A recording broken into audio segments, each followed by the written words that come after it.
Bowl champ, they lived it, breathed it, played it, displayed it to the 12, so you know they were this highly rated. Lock in, like, and follow like a hollow point. Mind-blowing facts, Walt and Dave all anoint as true legends. Grab a cold one and favorite snacks as two Seahawks legends bring the relevant stats. Hawk Talk, let's get it, no cap, unless it's Seahawks fitted. Upcoming matchups plus predictions. Hawk Talk, the best in the business. Time Hawk Talk, ride with us, ride with us. We all about them Seahawks. Hawk Talk, slide with us, slide with us. Green, blue, and gray, that's what we rock. Hawk Talk, ride with us, ride with us. Glad to hear y'all dropped in. Hawk Talk, slide with us, slide with us. Walt and Dave get locked in, and let's go.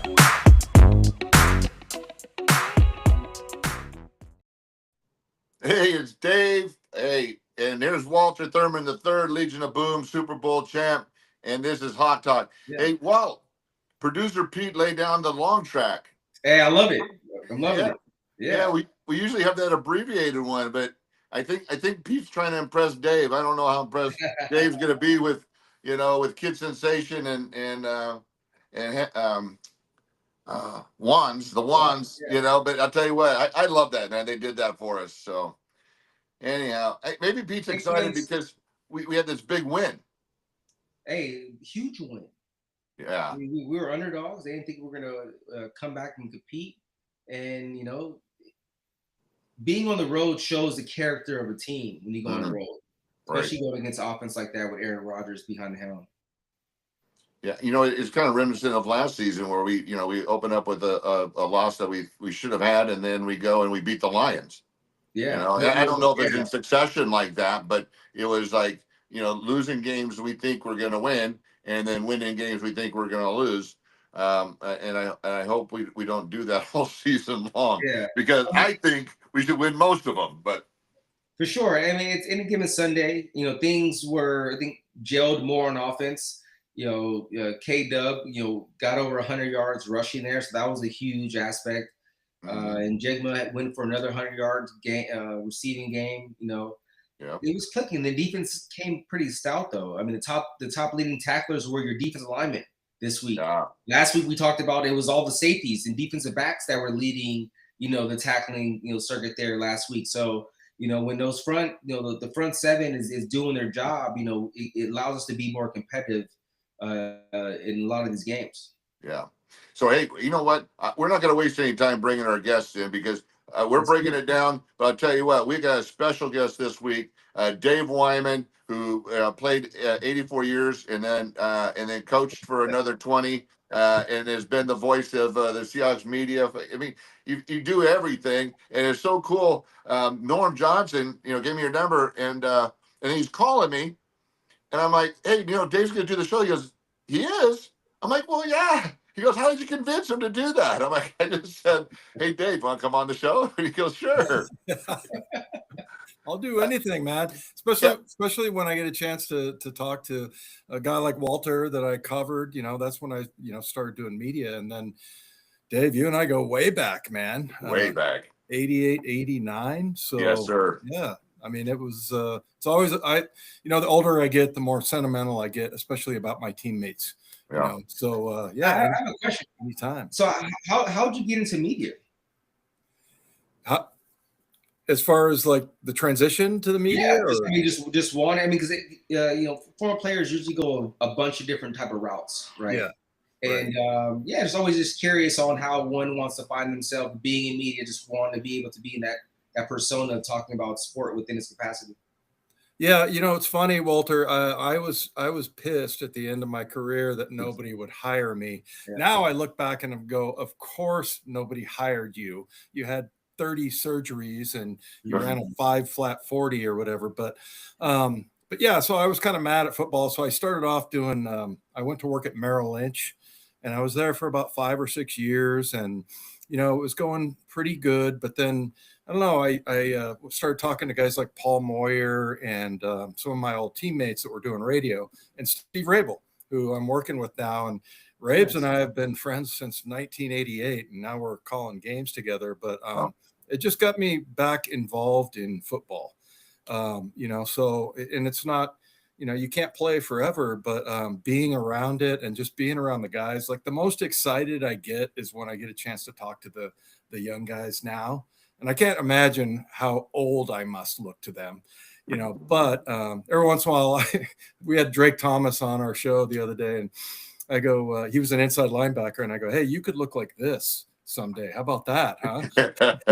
Sell it, Dave. Sell it. Yeah. Yeah. But yeah, sad story. But yeah, I mean, it's just cool being around the team, and especially with the arrival of John Schneider, who's a good friend of mine.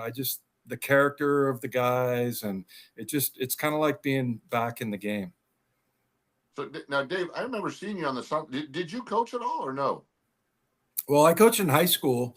Oh. I coached high school football, but yeah, I mean, I never really I kind of wanted to get into like scouting at one point. And, and I just, the hours and everything and the grind that, scouts and coaches, the amount of hours that they put in, I just couldn't. I mean, Walter, you remember this. You get in your car, you go to practice, you get in your car, you look upstairs and all the lights are on. Those guys are staying there till 10, 12 o'clock at night. So yeah, I just, I didn't really want to go that route, but the media part of it has allowed me to kind of feel like I'm part of football. So when I saw you on the sidelines, then were you there in your media capacity? Is that because I remember seeing you on the sidelines for a handful of games, or were you just there as an observer? I thought you were involved with the program. Yeah, no, well, I was doing pre and post game Okay. television and stuff like that. So yeah, I mean, it's just been really cool. I've done some TV, I've done some radio, and now I'm working for the Seahawks. This is my 8th year with Steve Rabel calling the games on radio, and Rabes is just one of my best friends. He does a great job. He's got this iconic voice, and we have so much fun together. And he always keeps it light. And Rabel actually played. I know it's hard to believe if you look at him. He claims that he ran a 4.38 40. Wow. I'm not buying that. I think that was like one of those old fashioned watches, but no, Steve's great. And yeah, I love it. And then also, I have my radio show I've been doing for, I don't know, 15, 16 years at Seattle Sports. And so, yeah, it's been good. I never thought I'd be a media guy though. When I was playing linebacker, I thought the media was the enemy, but now. Well, it can be. It can be. It depends on what kind of game you're having. Yeah. But I think it's great because I mean, not speaking for all media personnel, because I mean, there's media personnel that have played sports, understand sports at a very high level within a capacity. But I think it does give a different insight when former players take on that ownership of being journalists and being broadcasters and giving a unique insight to what's going on in their respective sports. Yeah, and the other thing I think the one thing that I've noticed the most, the advantage that I have is that I know how hard it is.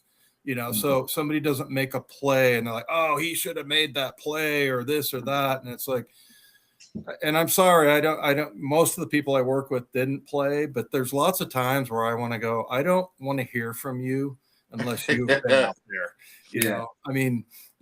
Especially like when they talk about the linebackers hitting quarterbacks or, oh, he should have done this or that. I'm like, do you have any idea how fast things happen out on the field? And, that space out there. Yeah. Yeah. And that's kind of where I put I don't try to be like, shut people down or anything like that. But like, there are some times where I'm just like, I don't want to hear from you. You don't know what it's like out there. And so, yeah, knowing how hard it is, I think is a big advantage, Yeah, it's interesting. I just had a conversation with a buddy of mine I went to college with. He's a firefighter now out of San Diego. And in his department, there's only 2 people, him and another person, that have played high school sports. And it's not to just discredit by any means, our firefighters with their capacity or your athletic ability or your strength, but sometimes it's not transferable to a specific sports set because of the time and effort that goes in to mastering your craft, right? Like football or basketball or baseball, whatever the case is. A lot of guys are very strong. Yeah, a lot of guys are very athletic and agile, but that just because you are doesn't mean it's transferable for this particular type of sport. And I think that's what you're kind of, highlighting in that capacity, to where it's like, you can go lift 350, 400 pounds, but can you do that moving a human that's, big as Dave, that's running a 4.5? Right. Well, I never ran a 4.5, Walt, but thank you. Yeah. No, he's talking about me. Yeah. And I know you didn't either. I kind of chuckled when you said you ran a 5 flat. Hey, Walter, you're bringing up a point. And so a good friend of mine, Jesse Sapolo, I'm sure you know Jesse, Dave, and I know Walt does because we do stuff with him. And he talks about back in the 80s that on their offensive line, there were 3 guys that benched over 500 pounds, but they were all on the sideline. It wasn't necessarily the biggest, strongest guys. It was the guys with the quick twitch. Edwin Bailey comes to mind. You know what I mean? That guy played a bazillion years, but he wasn't a monster in the weight room. I think I ever saw him lift. I mean, he was, he's a good sized guy, but he just had that leverage and that ability to make plays, Yeah. My example on that would be Carl Mecklenburg. I played with Carl in Denver, and I don't think Carl could bench 300 pounds, maybe 325. I don't know. But when you watch him on the field, his field strength, I mean, he would just grab offensive linemen and just twist them and just knock them down. I mean, he was amazing. So yeah, it's not all about the, how you look. And, I would always look at, like, when a guy would come in and he's all buffed up, I'm like, let me see his ass. And if he turns around, he's got the skinny butt and the skinny legs. I'm like, you're skipping leg day. I'm going to beat you every time. I don't care. Well, so I'm glad you continued the story that why you looked at his ass. Yeah, there was a good reason for it. Okay, good. I'm glad you continued the story. Yeah, it's like, I can overpower you because, like, you're not doing any squats in there, or handstands or whatever the case is. Yeah. So, Dave, I gotta just share a couple of quick, First of all, I want to thank you. I will tell you, for a rookie backup offensive lineman that had zero impact on the team, that locker room was very kind. Bevo, Moonpie, EB, all those guys, Fiesel, were all great guys to me. And you were as well. You may not know it, but you were. But I always envisioned you and Boz running around on your little mopeds during camp. You guys were just, every time I saw the two of you, you're just bebop. I don't know where the heck you guys were going, but you guys were buzzing around those mopeds.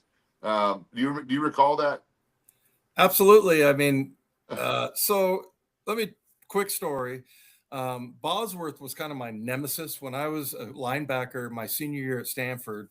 And I was on a couple of All-American teams, but I remember I would get the paper every Sunday, and everything was about Bosworth, and he had 20 tackles. And if you ever watch his stuff from college, he was incredible.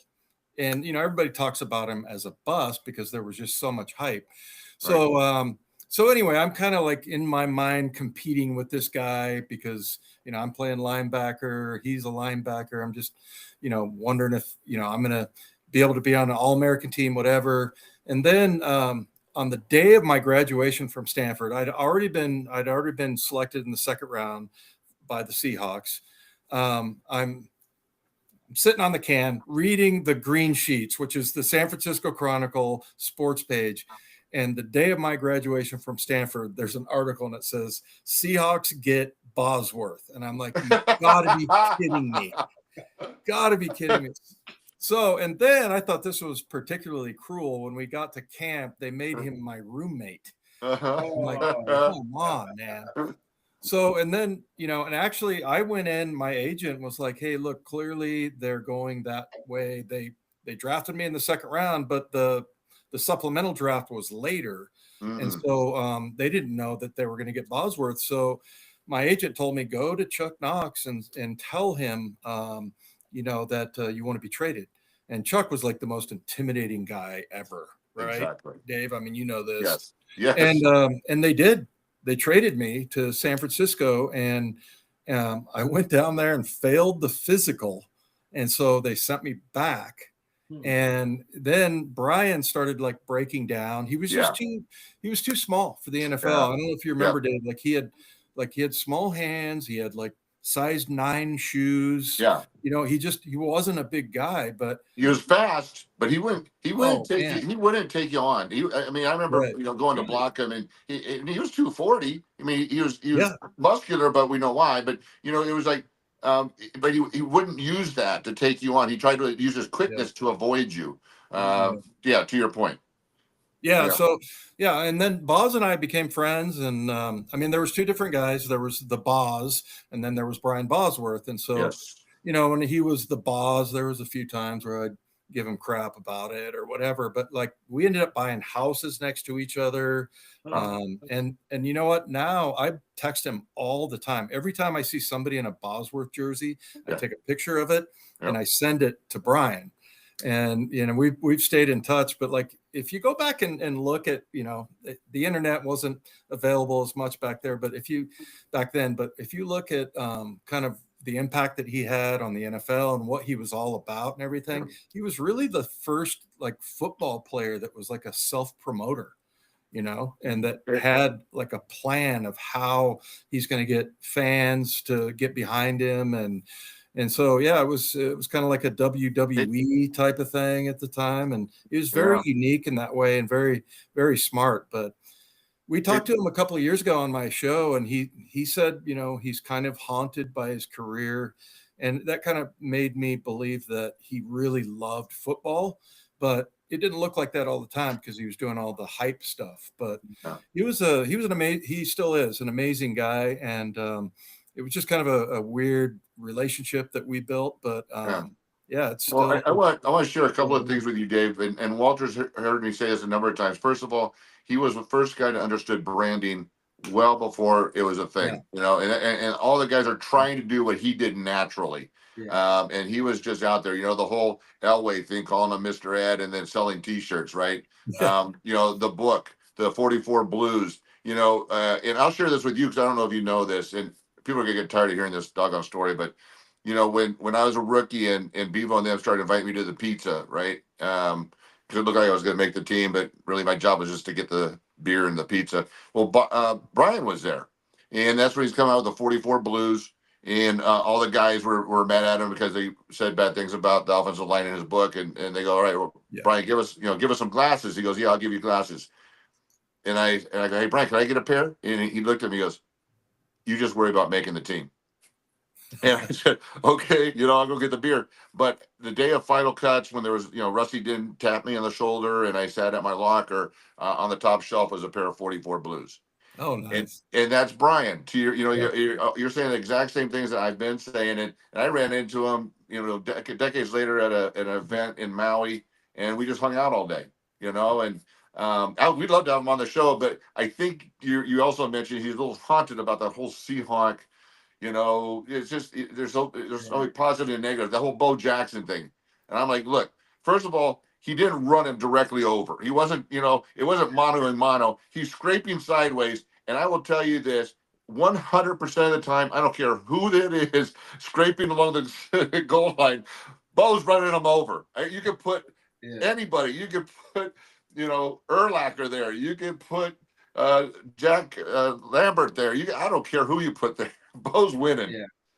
Well, and the only thing he didn't do, he didn't get his head across the bow. Right. Yeah. I mean, all he had to do was get his head on the other side. But he didn't run him over. Changes the tackle, right? Changes the dynamic of the tackle. Yep. Yeah. Anyhow, all right. I'll say this. I'm off the glory days. Hey, as we get started, let's bring another dynamic. Now, Dave, I don't know if you know Josh, but they do a show out of the UK called 12 Talk, and they just break down Seahawks football from the UK. So, hey, Pete, can you bring Josh in and let's talk about how you doing, brother? Hello, everyone. Yeah, fantastic. Thank you. Thanks so much for having me on. I am currently armed with a very strong black coffee because it is 3:20 in the morning. And I am looking forward to talking Hawks with you guys. It's an absolute honor to be asked to come on. Thank you.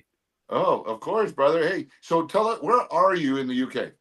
So I'm based in Essex, so the southeast of England. I I'm the co-host of 12 Talk podcast. So there's myself and my co-host Mitch, who's based on the other side of England.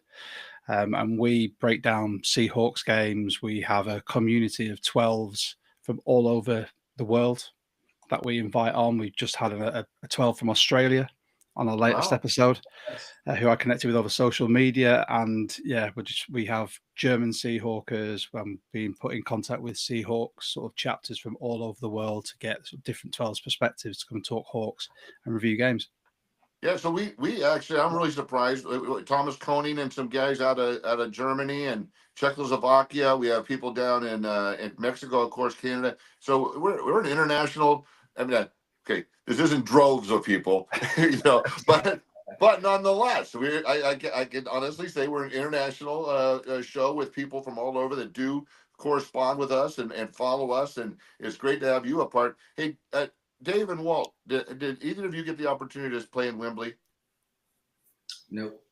I never played, but I actually broadcast a game from there. Okay. I think it was 2018 when we went. So when I left Seattle, Dave, I took a year off. I didn't have an agent, so I didn't get picked up. And then I played in the World League that started when the NFL owners started the World League of American Football. I played 2 seasons in Montreal, which I ran into Joe Vitt. That was funny. Anyways, so we got an opportunity to play in Wembley Stadium, and what a treat that was! Just all the chants going on and the flags and the and being in London for a week. It was really a lot of fun. So just a very quick one. Let's just say hi to Amy Holmes, who's just commented there. She follows us. She's part of our Discord community. She's fantastic, a brilliant 12. Okay. At Wembley as well. With ourselves being in the UK, getting over to Seattle is not cost effective, and it's a big old sort of undertaking. I try and go to at least one Wembley game every single year to watch any team. I was there for the Seahawks game against the Raiders after completing a 12-hour night shift.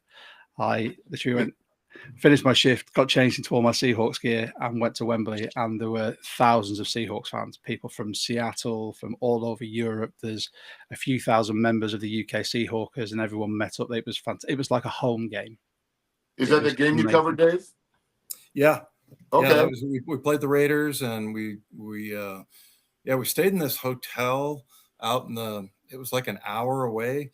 And they had a field out there that they measured off and made a little football field. And it was really cool. It was really a fun thing. Penny Hill Park, was it? What's that? Was it Penny Hill Park? That sounds right. That's where the England rugby team are based there as well. They're fantastic sporting facilities. Yeah. So that was fun. I got to go to Germany. I've been to, and then before, in my career, I've been to Japan. I played there for 3 times actually.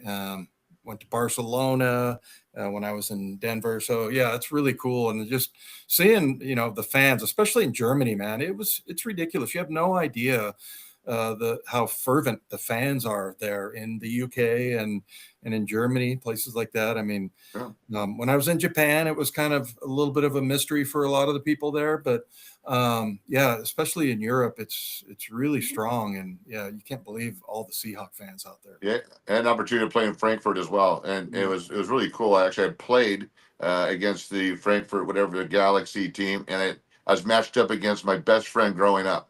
Who went on? He went to the Raiders and the Falcons, and to play head to head against your friend since junior high, it was crazy. But hey, so all right, let's talk about Seahawks football. Let's talk about where we're at, man, this year. And it's so great to have Dave here because you're so involved in getting all the inside scoop on it. It'd be great to hear Josh's perspective. What do you? I mean, we're two games in. What do you guys think? What do you guys think of where we're at? We'll start with Dave. Yeah, I mean, it's kind of a mystery. I mean, going into the season, you were talking about a total teardown on offense. Total teardown. I mean, offensive coordinator, quarterback, obviously. They brought Drew Lock back. They drafted a guy. You got a new offensive line coach, new quarterback coach. They brought in a guy who's a buddy of mine, Rick Dennison, a guy that used to hang out with when I was in Denver. And yeah, just that whole Kubiak system. And it's kind of the Shanahan tree, basically. and it's really cool. It's funny. I did I always do a football 101 thing at the station at Seattle Sports, and we talked about Robbie Oots today, the rookie from Alabama. He was a 5th-round pick. And I about jumped out of the broadcasting box the other day when they lined up an I formation. They ran an ISO, and Robbie took out both inside linebackers. And I don't know if they showed it on the replay, but yeah, it was just, it was Peyton Wilson and Patrick Queen. He knocked both of those guys down, and it was pretty awesome. To see that they're kind of going back to old school, and I think bringing back the fullback is kind of interesting because a lot of the linebackers in the NFL are getting really light, guys that can play out on the perimeter and pass coverage. Now all of a sudden you put a 270-pound fullback in there, and it's kind of a mismatch. They line up in 2 tight ends, sometimes 3 tight ends. I know last year this group with Kubiak, they had like 400 plays where they had multiple tight end sets. So that's it's kind of back to power football that way. But they also design ways to get a guy like Arroyo just wide open. And yeah, it's really cool to watch. It's kind of like stepping back in time offensively, watching the way that they operate. Yeah, the old ground chuck with John L. Right, John L. at fullback and Kurt behind him, and that was it worked. You have Paul Scanzi and Largent, a couple of position receivers, and just move the ball down the field, just control it. And so I don't know if you saw, Dave, but the picture I put up was you with, and it was all of you guys, Boogie, and you're teaming up with Nash and Woods, coming in, and funny story with him, but it was like the whole front making a play. The other picture we used was you jumping on Okoye's back, and I don't know how long of a ride he took you for, but you're talking about trying to tackle Bo. Trying to tackle a guy like Christian Okoye. What was it? I don't know. That was a tough task, I bet. Oh yeah, they had back in the AFC West back then. I'm trying to remember the name of the guy down in San Diego. It was just a huge back. The Raiders had somebody. I think it was Steve Smith was his name. It would just seem like everybody in the AFC West just had these big, huge. Also, the Chiefs had Barry Word, who was like 240 pounds. Mm-hmm. So yeah, and I hated Christian Okoye so bad. And I'm so pissed at like 10 years after that. I wanted to really hate this guy. I ran into him at a golf tournament. He's the sweetest man ever. And I'm like, oh man, I can't believe this. But yeah, back then that was a big deal in the AFC West. There were some big backs. So but yeah, won some, lost some with him. And I think Sports Illustrated one time, it was one of those, Walter, this, like you make a tackle or whatever, and then the guy keeps running, and somehow I ended up flat on my back, and I was pissed about that. I'm like, that's not what happened, man. But your pride gets in the way there. But yeah, he was tough because you had like John Alt, who was 6'7", 300 pounds, and Dave Zott, who was their 320-pound guard. Those guys would hit you, and then here comes 235 pounds that runs a 4.540. So yeah, those days were tough. But Christian Okoye, great guy. But I'm sorry to bring back. Yeah, I'm trying to bring back that memory. I know we're talking about current day, and then I just it's all part of it. Just uncovering all wounds now, Dave. That's all you're doing. Yeah, if you didn't get knocked on your butt, that means you didn't play very long, right? So you didn't play very much. That's right. So Josh, what are you so far into the season? We're two games in, lost one we shouldn't have, won one we shouldn't have. What are your thoughts of the season so far, and what are you liking? So firstly, just to echo what Dave said, that Robbie Oots is an absolute favourite on our pod, and I cannot help but wax lyrical about him. Just the shocking effort that Mike McDonald talks about, I think, is encapsulated by his blocking. I think he whiffed on one block, which is an outside. He did. Run. I think that was against, I want to say it was against Sawyer, or it might have been Wilson. But apart from that, the double pancake, where it was just shocking effort and aggression to knock linebacker into linebacker for a double pancake, was amazing to see. We were watching it sort of as a group with the podcast, and I think everyone just started shouting "Oots!" But the season so far, like it's been said, there was a bit of a mystery when it came to the offense. We've been through a Waldron offense, which was fantastic for scripted first plays, and then it all sort of fell down from there. The Grubb offense, which was so disjointed, with there's no sequencing of plays, to this, seeing what Kubiak's now building.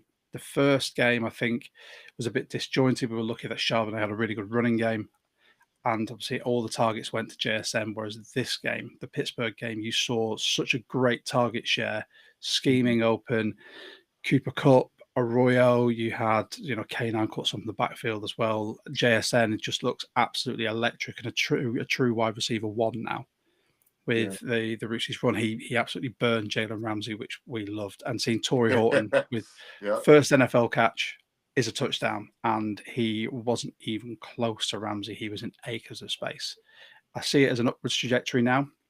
The big thing, the question mark that we've been asking is, how is this backfield going to look with the running game, which we're going to lean on heavily? Obviously, we've had a great game from Charbonnet and a great game from Walker. And I will admit that at one point I said I don't think K9 fits this scheme, but now, having looked at it, it's going to be very much a horses for courses. Which defensive front is going to suit them better? Charbonnet is better at the A and B gap stuff, and then K9 on the outside. Mm-hmm. If you're going to have someone with heavy pressure collapsing the pocket from the inside, that's a K9 game. Let him run out all the way through. If they're not as stout, they're sort of, their nose tackle, or their D line in general, just give it Charbonnet to run it straight off the gut. I'm quietly optimistic about this season. Not quietly. I do all the social media for the pod, and I'm optimistic on all forums for it. So what was your takeaway from, especially because we cover week to week. So, but I haven't heard your feedback on like the DB play, our defensive. You alluded to it when we kind of started. The defensive line play was much more stout. But how do you feel about the DBs this week? Yeah, I mean, I can just kind of piggyback on Josh's here, and I think he makes a great point of the different type of fronts that we're going to see, where K9, is able to be more elusive on the outside edges. Zach is more of an A/B, inside running type of back. I mean, you look at his numbers. I mean, he's 15 carries for 10 yards, which again, knowing the Steelers are going to be very stout in the middle of the field on defense there. And K9 was able to rush for 13 for 105 within a capacity. But I think the DBs had a solid game. I think it was looking at it to where, DK is playing against Seattle. It was going to be kind of a statement game. And I think the defensive backs know his game. They've seen him in practice, for the past couple of years. You get a different sense of going against somebody that you're very familiar with through off-season training, going to training camp, and you're practicing against these guys, through the course of the years, to where it's just, a different receiver that you never faced. It's your first time facing them. Now you're having to get adjusted with them in real time. I thought we did a really good job of knowing the personnel within that capacity. And again, it goes back to defensive line. I think this was a defensive line game that, really put a lot of pressure on Aaron Rodgers, made him flustered, having to really move out the pocket to kind of create, opportunities to be successful within that situation. And again, it showed it. And I don't think we had that really last week. And it put more emphasis on the defensive backs to kind of make plays. There was opportunities for us to make plays, and we did it. I think we kind of got a little lackadaisical, and obviously the ending of the game is how it kind of transpired there. I think that was kind of a learning lesson to kind of, because again, these guys are still young. Reek Woolen and Witherspoon, these are young guys. 2-3 years, within the league here. And so I think it was kind of a bring back to reality type of situation to where we have to constantly be, on our craft each week in this game. We're not made in this type of situation though. And so I think it was a good reality check for them. I think it's going to be something that they're going to be able to use to go on through week in and week out, because we're going to see a lot of great receivers, through the course of the season here. And we got a couple of interceptions. We got a couple of interceptions of guys just being heady, just being in perfect coverage, and got rewarded for their coverage and being where they were supposed to be, and we were able to take advantage of that. So, hey Dave, real quick, because I'm going to turn this over to Josh. What's your thoughts on the linebacking core? Because everyone talks about the defensive front, and of course they talk about our DBs, but I don't hear whole lot of people talking about our linebacking core. What are your thoughts on the guys we have in there? Ernest Jones is an absolute godsend. I mean, the kid, he's only 25 years old, and and I don't, for whatever reason, the Rams don't want to pay off the ball linebackers. That's their standard there. But EJ is just a great player.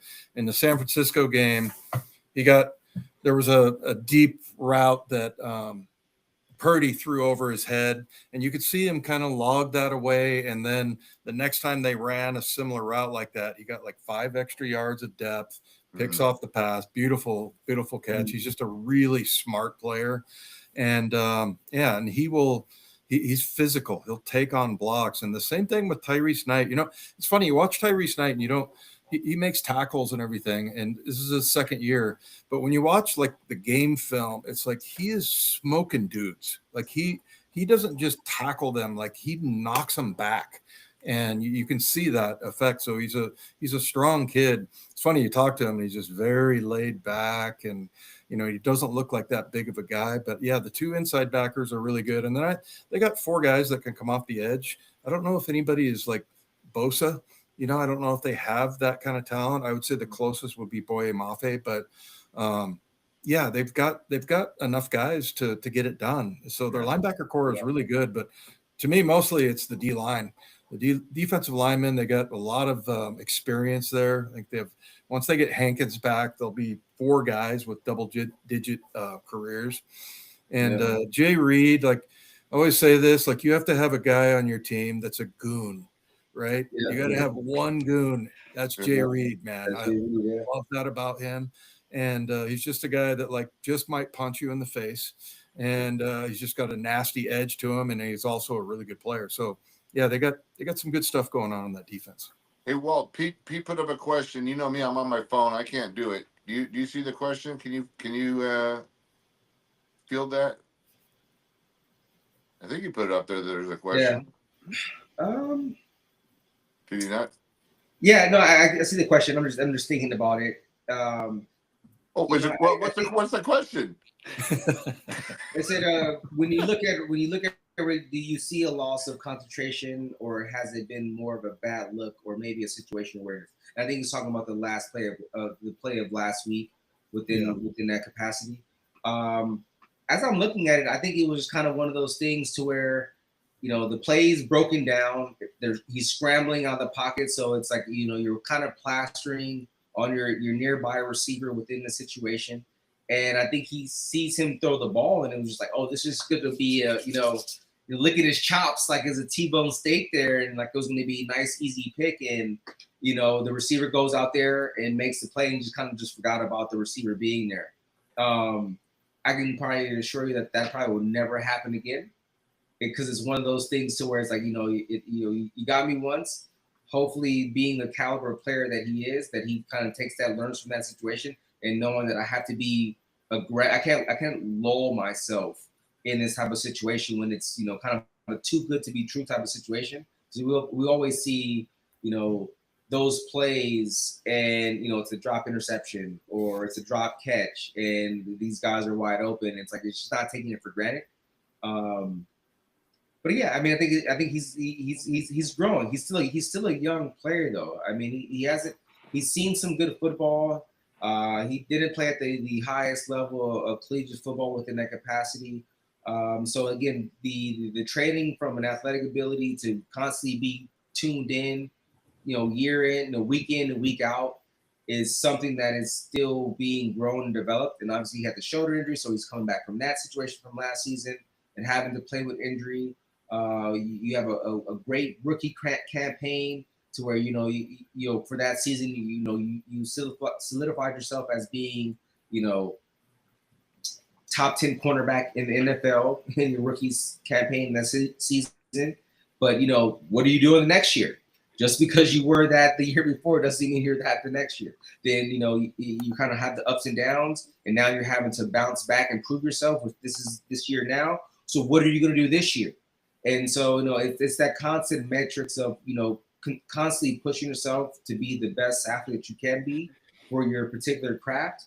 And I think it was ultimately a growing, a learning experience for Reek in that situation. Absolutely.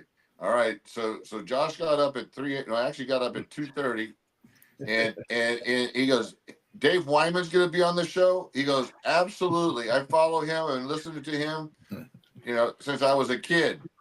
So don't make me sound like too much of a fanboy here. All right. So Josh, take control, man. You said you can have questions. Take the mic. I have questions for all of you. All right, do it. Myself and my co-host Mitch. As it's the most present one, I want to piggyback off what Walt said about Reek. I've been quite outspoken about my opinion on Reek, and I completely get he's a physical freak. He transferred from wide receiver to corner in college. Obviously, was drafted by ourselves in the 5th, wasn't he? And after his rookie season, it just seems obviously he's had the injury issues, and I'm a rugby coach, so I am always looking for constant development, picking up on the things that you may have had a deficiency in and improving on them. Reek doesn't seem to have taken on board any of his issues or misgivings. So we've had issues with his biomechanics, not being able to sink his hips low enough. He's a tall guy. He's had multiple penalties at the line of scrimmage for hands in the face mask. For concentration drops. I mean, you've quite succinctly put it that these are mistakes that he will learn from, and we all hope so because we all love Reek. Do you see the way that this DB room has been playing with Josh Jobe, which has been a revelation? I think he's been absolutely fantastic. He's a tough physical corner. He's quiet, unassuming. He's what Mike Mack, in my opinion, probably wants from a player. Do you see that battle between him and Reek when Spoon gets back? Your honest opinion, I know obviously we're on a pod and you have to be kind of PC with it. Who do you think will end up being up there in the hierarchy? Would it be Jobe, or do you think Woolen will still have that?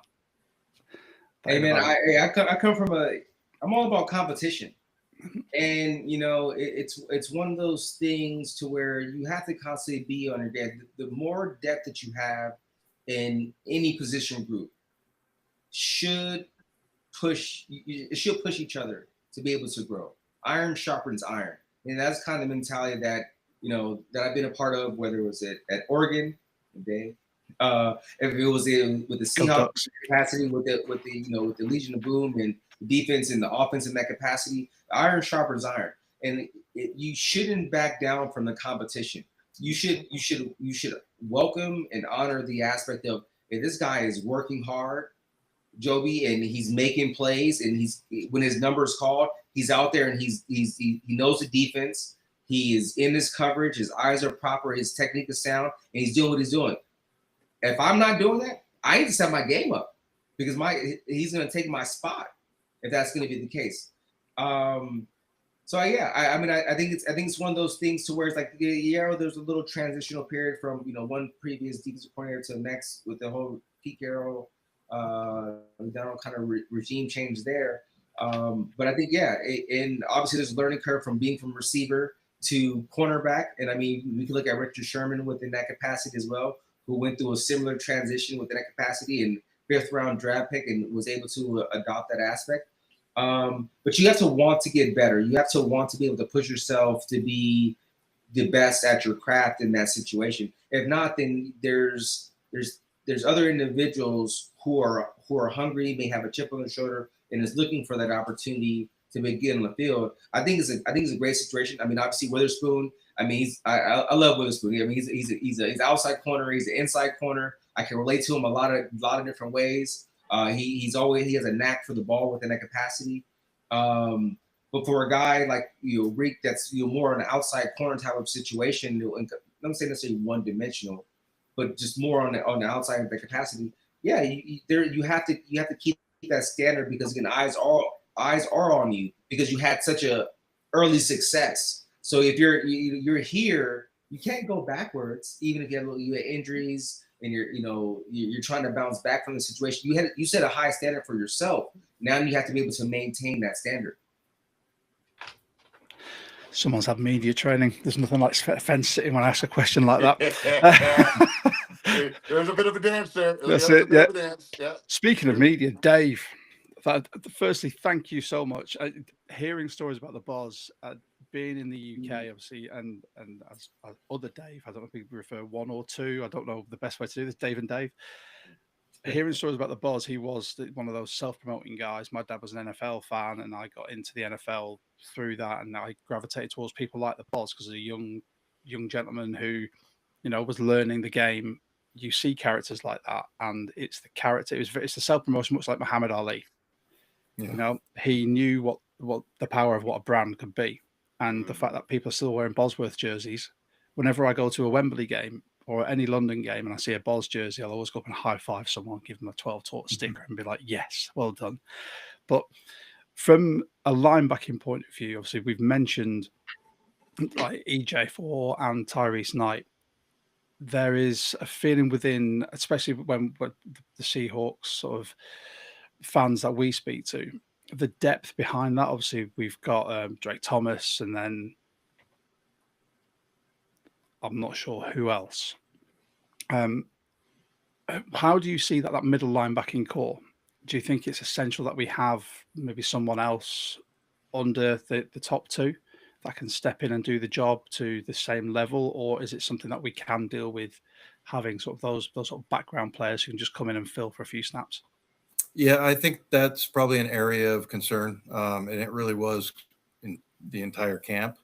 It's funny. I thought Patrick O'Connell had one of the better camps and one of the better preseasons I've ever seen. I mean, I don't know if you guys saw the Green Bay game where Ty Okada gets the one-handed interception.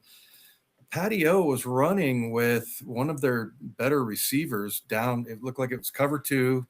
So, by the way, I found myself running down the seam with James Jett one time in cover two when I was in Denver. And so whenever I see a linebacker running down the seam with somebody like that, I'm like, oh my God. But yeah, I shouldn't be covering guys named Jet. Okay, dead giveaway, isn't it there? Yeah, but Patrick, he looked great there. And so I was really surprised when they cut him. But the thing is, he cleared waivers, so nobody else picked him up. So he's an option. I think he played really well in the preseason. I thought he looked great in camp. So he's good. Drake Thomas, I think he played with Peyton Wilson, the kid at the Steelers, the guy that got ootzed by Robbie Oots there. But yeah, I mean, he's pretty good. So yeah, whoever they've plugged in there, it's kind of worked. But I don't know what it was last year. It was one of the more fascinating things last year was the Baker and Dodson move. Like Mike hired those guys, or him and John together, and then all of a sudden they just fired both of them, traded one, fired the other one, and then they got EJ in there and, started Tyrese Knight. Everything's been great at inside backer ever since. But I do think there's maybe a little bit of depth, but I don't know. Maybe you see Drake Thomas, if he steps up and gets in there, I think he's a pretty good player. And then you also got Patty O, as they call him, Patrick O'Connell. But yeah, I mean, there's always depth concerns. I think that's one of them. But yeah, I think they're going to get by that this year. And yeah, it looks good defensively. Yeah, I think as well. And one thing that I harp on about a lot on our pod is the coaching. It seems the level of coaching that Mike Mack's brought in is really helping improve these players, and that's something that's been evident. I do with Mike Mack in there, and someone who obviously covers the team, is really close to the team. Have you seen a change in the mindset? Obviously, the different philosophy, but how players respond to different coaches and sort of the organization in general since Mike Mack's come in? Because obviously we had the Pete Carroll era, which was all hype. Everyone was allowed to be themselves, and now you see in from what I see on the other side of the Atlantic, it seems Mike Maxine's a great character, but I think his leadership style is probably a bit more militant. He's very straight edge. He'll give you an answer, which I appreciate. But how do you think has that dynamic affected the organization and the players? Do they respond well? Yeah, I think they like that. Walter, you know this, like especially when you're a veteran, I just want to know where I'm at. I want to know what the truth is. What's the deal? Give it to me straight, right? Just want transparency. It's all about transparency. Yeah. And so that I think the players have responded to that, and it's the way I would want to be coached. So it's totally different. I would say about Mike, like he's very he's got a great sense of humor, first of all, and he makes a lot of kind of corny jokes. The other day, he made this reference to Austin Powers, and he told me, I didn't know what it was. And so I asked him later, I go, what was that reference? And he told me, and then I almost blew coffee out of my nose down at the team meal. But yeah. And then he's like, hey, you like that one, huh? You like that? I mean, he's kind of corny. Like a dad joke guy. Totally. Exactly. Yeah. Dad joke guy. But I mean, he's also like deadly straight with you. And like, I think he can communicate, bad things in a good way. Like he just does it very straightforward, and he's going to tell you exactly what he thinks, and he does it in an abrupt way, but it's like he's not a jerk about it. He's cool. That's just his personality, and everybody understands that. So I think he's a very interesting coach. I mean, guy that I think played freshman year in high school, and then is just destined to be a coach. So interesting. Yeah. All right, Josh. Anything else? We're gonna wrap up. Actually, what I'd like to do, Josh, is tell everybody about your pod. Where you're at, how they can find you. You're overseas, so but it's I think it's all the same thing. I think we all exist in the same space, just different time zones. But let everybody know about the 12 Talk. Yeah, so 12 Talk podcast is the UK Seahawks official podcast. We're in our second season now. We tend to do a lot of lives on YouTube, so you can find us over there. Very much the same setup as this. We have live guests come on, 12 more around the world. We do game reviews. We'll do the odd impromptu pod as well. But you can find us on pretty much every form of social media. Because it is that age now. You find us on Spotify, Amazon, Apple, all there. And we just look to give a platform to 12s from all over the world to come and talk Hawks. Rather than being behind a keyboard, you can come onto the podcast and you can actually say it in a clean and safe environment. So we're a family friendly pod is the one of our pillars that we really want to stick to. And we've had some brilliant people join our community through our Discord, just following us on social media. It's been really good. And obviously connecting with guys like yourself as well, just sort of ex-Seahawks players, legends, people that cover the team sort of week in, week out has been absolutely fantastic. Cool. And Dave, I think everybody knows where you're at, but let everybody know where you're at. Yeah, I'm Seattle Sports, which is 7:10 a.m. and I've been doing the afternoon show for like 14 or 15 years. It's been different iterations of that show, but right now it's Wyman and Bob. Bob Stelton and I have been doing that show for 5 or 6, 7 years, and then I work for the Seahawks. I do some of the shows like on King 5 with Paul Sylvie, a Thursday night show on TV, and then more of a face for radio, as you pointed out earlier. And then with much love. That's right. And then doing the games with Rabel. That's like the highlight of my week. I love that. And we go on the road. Rabel, it's like I talk to him on the bus. I talk to him on the plane. I talk to him it's like constant. And he's a great guy to hang around and just knows the whole history of this franchise. He was there in the very beginning. So I have that, I love doing the games. That's probably my favorite thing, but that's it. And been following the Seahawks, been with them for, I think this is my 27th year as a player and then a broadcaster. Nice. So you, are you coming down to Arizona then? Yeah. Oh, okay. Oh, cool. So yeah, we're doing a big Arizona takeover. Kenny Burns is hosting the Salt and Tequila. Gonna be there with Earl Thomas, Nice. O'Brien Schofield, Ben Obamanu. Obamanu? Yeah. Yeah. You saw So him the other day. yeah, so we're gonna be there. I'm gonna MC the event. We're gonna be there all day, and then we're gonna crawl over to the game, and have a great time. There's some events the night before as well. I'm trying to recall who the players are that are gonna be on at that event. Anyhow, but we're gonna be down there. We're gonna be hanging out. I don't know when you get in, and you probably are prepping for the show and prepping for the game, but Dave, my only question is, are you going to buy me a beer? That's indeed. okay. I'll be That's there. the main Indeed. question. Hey, so and Dave, I have your info. I will text you if that's cool. Where we're at, what we're doing, because shoot, for whatever reason, well, I know what reason it is, and I've already told you I'm old and good because I forget the night before we're doing something at a spot that's right by us on Tequila. Anyhow, I'll text it to you, and it would be my honor to buy you a beer and hang out with you a little bit. And Walter, we didn't even get to talk about West Covina. Walter's coaching high school football. It was a standing joke, Dave. He coached bowling, he coached golf, he coached flag football, he coached everything but football. So this season he's coaching everything. Yeah, everything. But it goes back to your point too, though. Seeing the dynamic in college and NFL, like the time and dedication to it. It's not a regular 9 to 5 type of operation there. I mean, I'm coming back early in the morning, and the coaches are waking up in their office because they slept overnight. So it's very strenuous. And like high school football is still 7 days a week. Yeah. The hours aren't the same as collegiate football or NFL football, but it's still 7 days a week. And so that's what kind of deterred me. It deterred me initially from coaching, even though it's kind of in the blood there.